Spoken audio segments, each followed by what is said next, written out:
What's up, everyone? Justin here. I'm back with a Wednesday night war show. NXT versus AEW. AEW Dynamite. NXT. Which show last night was better for December 2nd, 2020?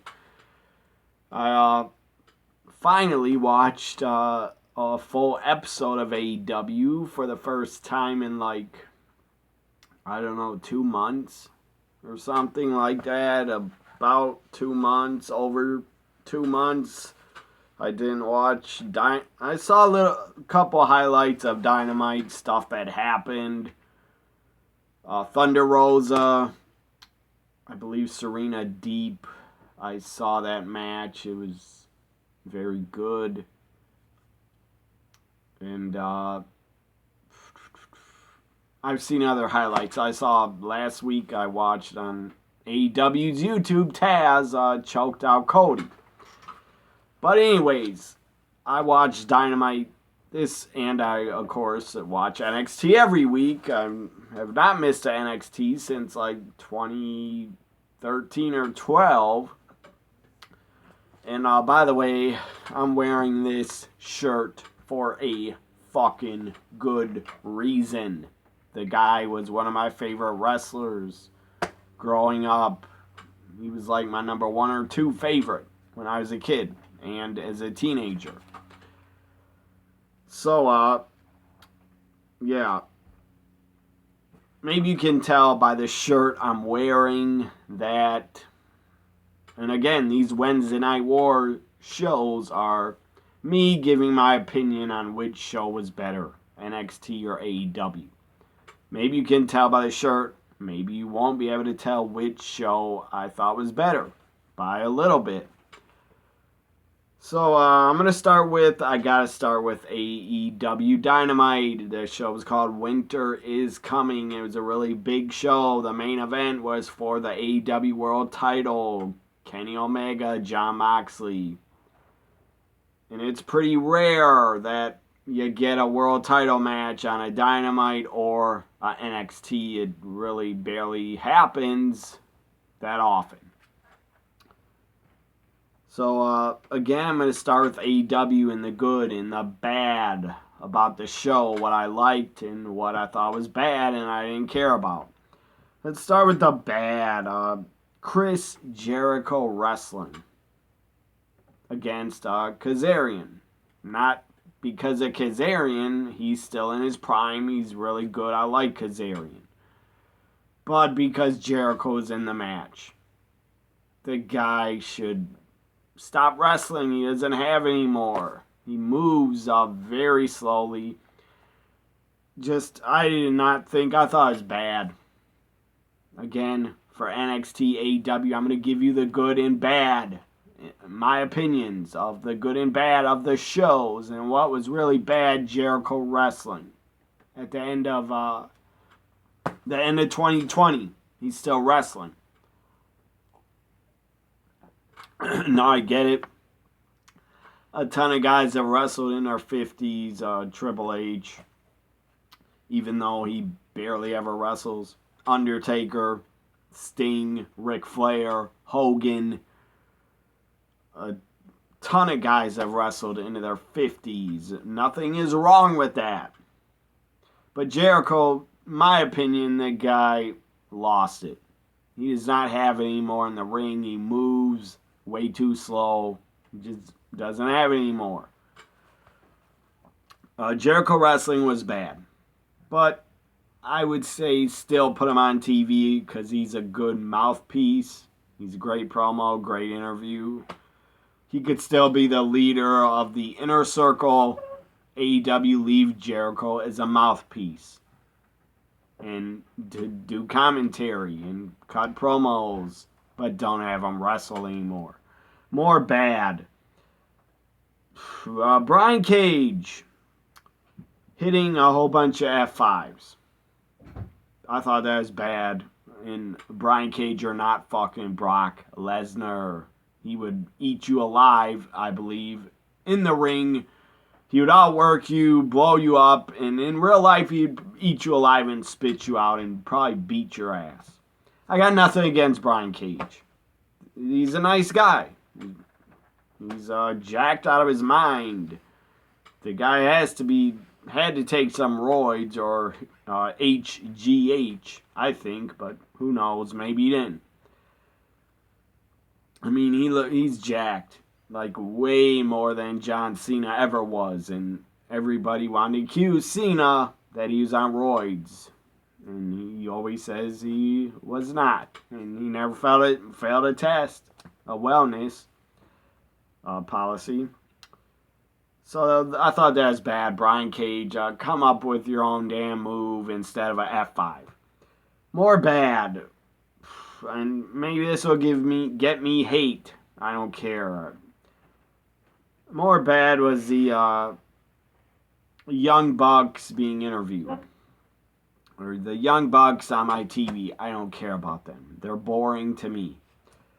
They're not my demographic. I don't give a fuck about them. If you do, good for you. Keep liking your favorites. Everybody's not going to like everybody's favorites. More bad. Again, this will probably get me hate. But I thought Jon Moxley, Kenny Omega, the match was too long. I get it. It was for the world title. It was the main event. It was a big fight feel. It went like as long as a pay-per-view main event, but it went too long. I think it was like 35 minutes total left in the show when they started. So Jon Moxley Omega was too long, and I got bored. And Kenny Omega is boring to me. I'm not blaming Moxley. I like him a lot. He's great. But Omega made the match kind of boring. And Kenny Omega, in my opinion, is fucking boring. So now let's get to the good. Some of the good. And there was a lot of good. Not everything, but there was a lot of good about AEW Dynamite Winter is Coming show. Let's get to the good. The Battle Royal. I enjoyed it. The Dynamite, whatever the hell it's called, Dynamite Diamond Ring Battle Royal. At first, I thought it was for MJF's Dynamite Diamond Ring. It was not for his ring. It was to get a shot at the ring next week. It was a good Battle Royal. I was entertained by it. It came down to MJF, Wardlow, and Orange Cassidy, I believe. Or I think MJF interfered. I don't even remember if he's in the match. He just interfered. Orange Cassidy wins the Dynamite Battle Royal. He will get a shot at the Dynamite Diamond Ring next week against MJF. More good about this Winter is Coming Dynamite. More good. Britt Baker. Her match with Layla Hirsch. I've seen her before. I've seen her in ROH like once or twice. I've seen Layla Hirsch also on the WWE Network, I think in WXW or ICW. She was a part of like the women's, whatever it's called, women's Carat Gold tournament. I think she's in the finals, Layla Hirsch, of that. I think it was on like a 2019 show. I think is WXW or ICW. But Layla Hirsch, very impressive. She's very, very short, but still she's really good and impressive, very strong. Has really big, thick, strong legs. Her legs look like bigger than my head. So anyways, Layla Hirsch, Britt Baker, very good. I enjoyed it. I love Britt Baker. I love her character. I love her work. She's great. She's great at promos. She's damn good in the ring, and she looks good. And she's a dentist. So, she's a doctor. Also, Britt Baker and Rebel. They fit very well together. So Layla Hirsch, Britt Baker is good. And Thunder Rosen. Thunder Rosa. What am I saying? I apologize, Thunder Rosa, if you see this. Thunder Rosa does a run-in. She's great. I love her.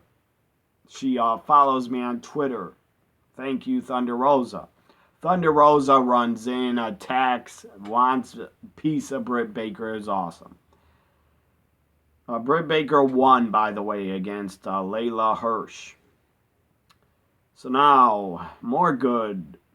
Let's talk about the man they call Sting, the icon, Sting. I wasn't shocked. Sadly, I went to YouTube before I watched Sting appear on Dynamite because I taped Dynamite. Winter is coming. I had it taped. I could not watch NXT or Dynamite live tonight. But yeah, I went stupidly. I didn't know I was gonna get a spoiler. I went on YouTube. And I saw a few videos from people I subscribed to, and one of them had a picture of Sting on Dynamite, had an AEW shirt, AEW Sting shirt on the video thumbnail, and I was like, oh, fuck. I was happy to see Sting, but I was like, oh, fuck. I'm not going to be surprised now, but whatever. I watched it. Cody in a tag match against Team Taz. Everybody's just getting beat down. Cody, who the hell is Cody's partner? I can't even remember. Oh, it was Darby Allin and Cody. They got beat the hell down, and then they were about to hit Cody. I think it was Brian Cage or somebody from Team Taz about to hit Cody with the FTW title. Lights go out. A cool video on the screen above the ramp shows up, and then the letter Sting on the screen. The crowd that was there went fucking nuts. They were very happy to see Sting, and I don't blame them. If I was in the crowd, I would have fucking marked out to see Sting. It was a great moment for old school fans of like 20, 30 years ago, Sting fans. It was fucking awesome. I loved it. I loved seeing the man they call Sting back on my TV on a damn wrestling show. Sting back on TNT.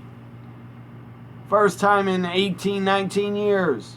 He's back on TNT. First time since the last Nitro when he took on Ric Flair. Which that match was a shits, but Ric Flair wasn't really ready and in ring shape.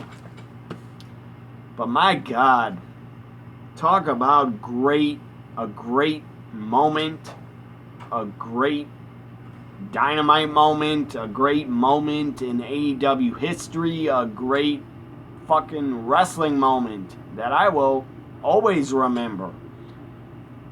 The night Sting came back to pro wrestling, December 2nd, 2020 on Dynamite. Winter is coming. He had cool music. Had a really cool entrance. Like snow was falling because the show's called Winter is Coming. Really cool entrance. Sting appears out of the entrance, pulls out his baseball bat, gets in the ring, goes up to Arn Anderson. That was cool. Again, nostalgia. To me, nostalgia is fucking cool. Because I grew up loving Sting, one of my favorite wrestlers. I idolize the guy, one of my wrestling heroes. Definitely a fucking icon, a Hall of Famer, a wrestling god. To me, Sting is. So I love nostalgia in today's wrestling. It always pops me, and I always mark out for it. And I cannot say a bad word about Sting. I never will. The guy is awesome. And I can't believe he's 61 years old. Holy shit.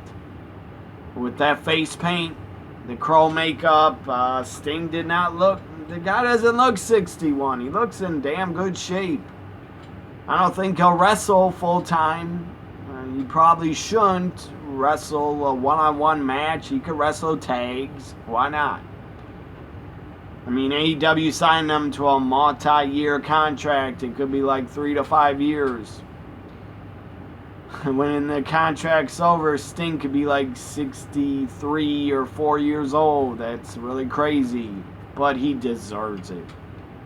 The guy's a legend. He deserves a contract from any major wrestling company. Vince, in WWE, you fucking dropped the ball when you brought in Sting. You really dropped the ball with him badly. Really badly. The best thing about Sting in WWE was the Hall of Fame and his debut at Survivor Series. The rest was not good. Awful booking of Sting. Just god-awful bad shit booking of Sting in WWE. You fucked up, Vince. You dropped the ball. Me as a longtime Sting fan, it was disappointing as fuck. It was so disappointing how WWE booked Sting and how Vince probably booked Sting to hold him down and not get a victory at his debut at WrestleMania. What the fuck was that? I will never get over that, and I will never understand that. Just because Sting wasn't a WWF, WWE guy, Vince, you're an idiot for how you book Sting. But that's a rant for another video. I'm done talking about that. If I was booking Sting, I would at least put him in the Royal Rumble in 2015, but no, you didn't. So anyways, and my God, why didn't you do Sting Undertaker? Vince, what the fuck? You could have done Sting Undertaker at WrestleMania 31. What the fuck were you thinking? And now we're never going to get Sting Undertaker. Undertaker's done, and Sting is in AEW full time. I'm okay with never seeing Undertaker Sting. I would have loved to see it, but we're never going to see it. Never. And I guess it was not meant to be, ever, to see the Undertaker character against a Sting, Crow, Dark character. It was never meant to be, fans, wrestling fans. That's how I think of it. It was never meant to be that we never got it. But my God, Sting's AEW debut. Let me fucking give AEW a standing ovation.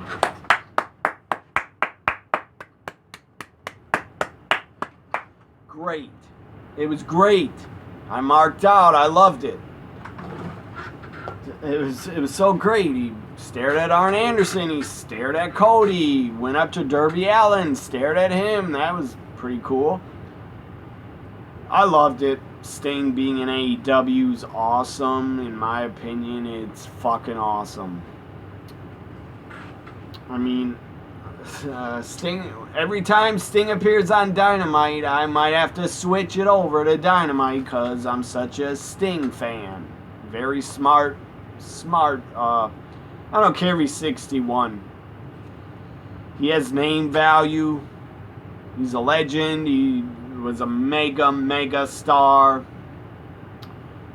And he doesn't have to wrestle. He can just appear or be a manager or beat up people with his baseball bat. Do a couple scorpion death drops on people. Appear out of the crowd and out of the stands and just do anything. So, in my opinion, it's a smart move by AEW to bring in Sting. Because I'm still a major fan of the guy. So, that was just really good. About Dynamite Winter is Coming, Sting made his AEW debut. So, it was really good. So, what was I going to say now? More good. Again, I think Kenny Omega's boring. And I thought the main event was boring. But this was good. That AEW did a world title change. It was good. It was exciting. It was shocking. I did not expect it, really. I expected Moxley to retain. Don Callis got involved. He was on commentary from Impact Wrestling, an executive at Impact. That was pretty cool. If you're going to have Impact and AEW working together now, please, AEW, bring in some fucking knockouts on Dynamite. You really need more women on your show. And I'm not just talking about on Dark. I don't watch AEW Dark. I don't have the time. I'm busy. I'm just busy. I don't watch it. I know they have like 4 to 5 women's matches on Dark, but I'm talking about Dynamite. Give the women more time on Dynamite. And not just like 2 or 3 of the same women you always book on Dynamite. Bring in Rosemary and Taya Valkyrie and Tenille Dashwood. Bring in women like that. Su Yung. Bring those women to Dynamite. So a world title change. New AEW World Champion Kenny Omega. I thought that was good that we got a world title change. Even though I don't care about Kenny Omega. It was still a cool decision that we got a new world champion on TNT Dynamite. So let's get to more good. The Young Bucks getting attacked. That was fucking good. I enjoyed that. Now, my grade for Dynamite Winter is coming episode December 2nd, 2020. My grade for it is a A-. A-. Sting appearing. Thanks to Sting, the show gets an A- in my opinion. Now let's get to NXT. Some of the bad and some of the good. Some of the bad first that I didn't care about. Nothing against these talents. They're good. I just didn't really care when I fast forwarded through some of it. So some of the bad, Leon Ruff and Damian Priest, their tag match, I didn't care about. I fast forward through a lot of it. If I was watching live, I wouldn't have done that, but I was not watching live. Also, some more bad, I didn't care about Jake Atlas, his match. The guy's great talent. Really good worker, but I didn't care about his match. Cameron Grimes defeated I don't know who the guy was. Defeated like a jobber or a PC talent. I didn't care about it. Cameron Grimes wins, and I didn't care. I thought that was bad.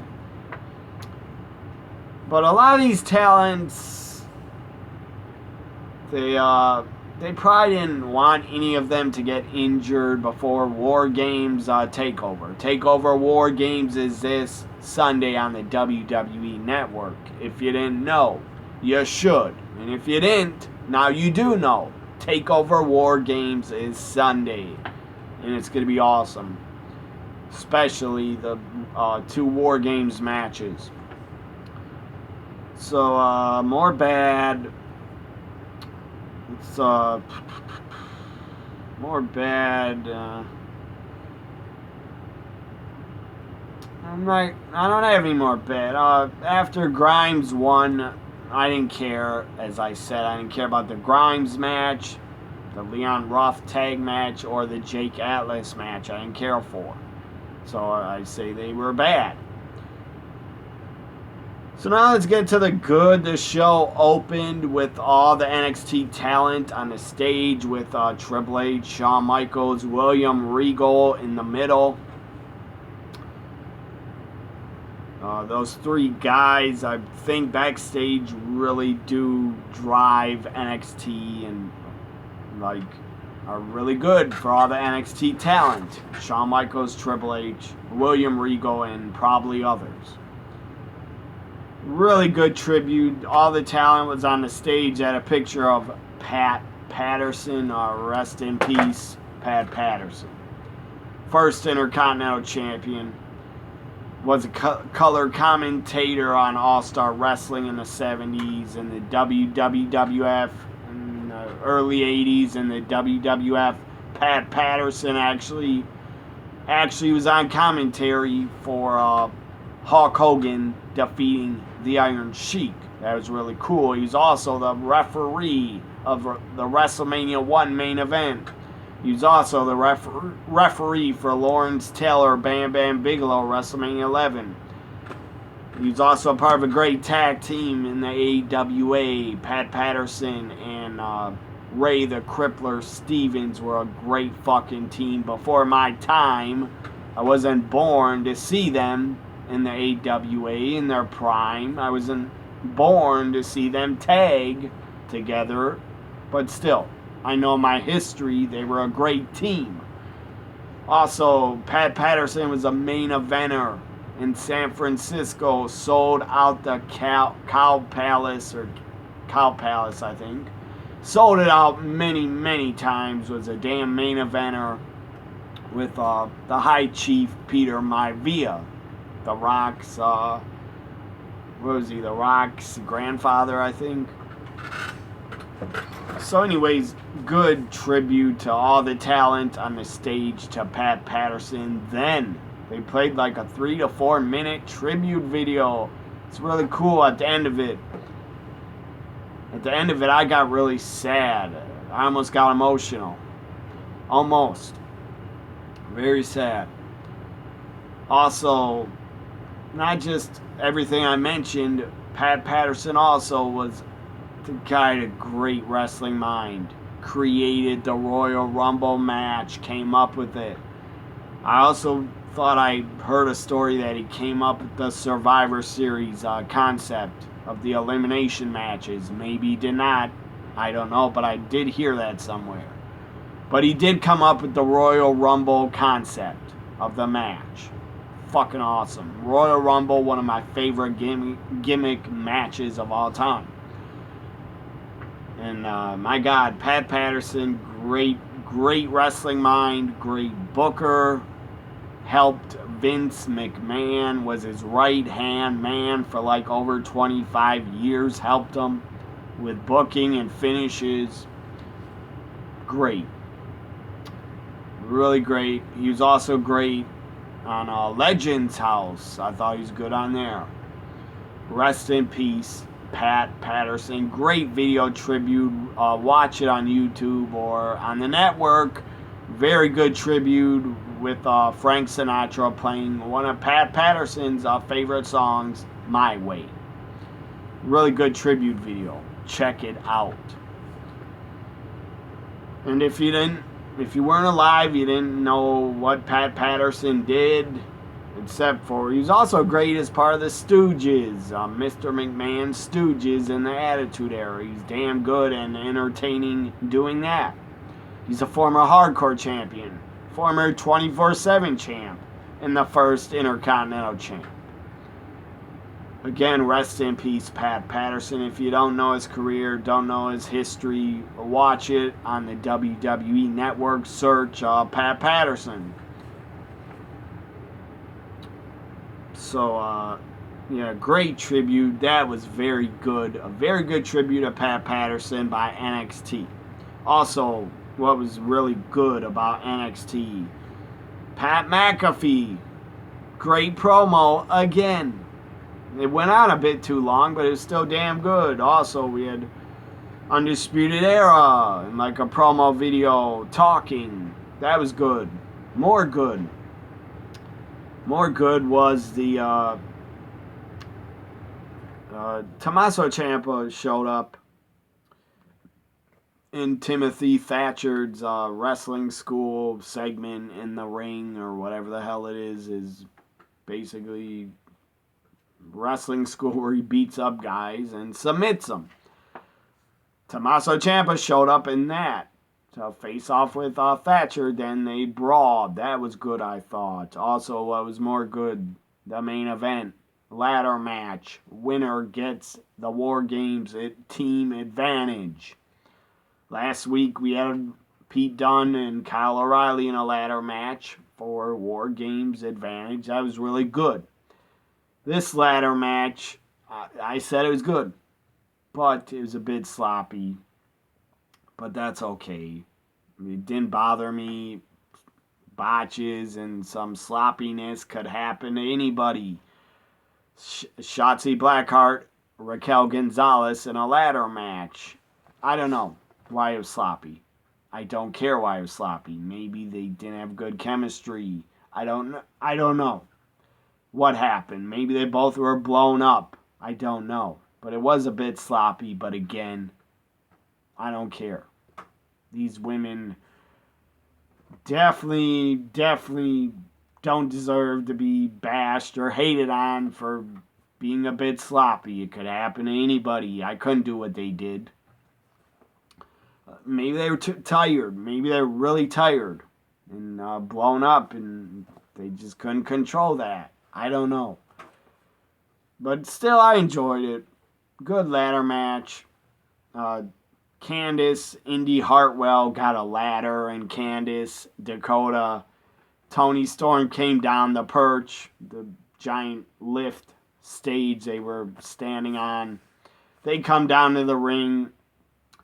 Shotzi took an awkward jump off the top rope, and like her legs landed and her ass landed on Raquel's chest, and they fell to the ground. Looked like it fucking hurt Raquel a lot. Probably took the air out of her. So Shotzi was down for a while. Raquel was down. They both looked really tired and probably a little bit injured and beat up. So then all the women start going at it. Team Candice, Team Shotzi go at it. Appearing in the ring, Io fucking Shirai. Love her. The NXT Women's Champion, Io Shirai. Jumped off the top and on the back of Raquel, choking her out on the ladder. That was cool. And then they all go to the floor, and Io does a beautiful moonsault that only Io Shirai could do. Beautiful moonsault, takes everybody out. Shotzi gets up the ladder, grabs a briefcase, and Team Shotzi at War Games Sunday gets the advantage. Awesome, I love Shotzi. In 2020, Shotzi Blackheart has killed it, and she's one of my favorite wrestlers in 2020. She's up there. She is up there with Asuka. She's probably my number 2 or 3 favorite behind Asuka right now. I love Shotzi. I'm just such a fan of her. She is really grown on me. She's great. Great personality. Love her look. Love everything about her. Love her gimmick. I really got to get a Shotzi Blackheart shirt very soon to support her. So, again, I love Shotzi Blackheart. She might be above Toni Storm now. And I fucking love Toni Storm still.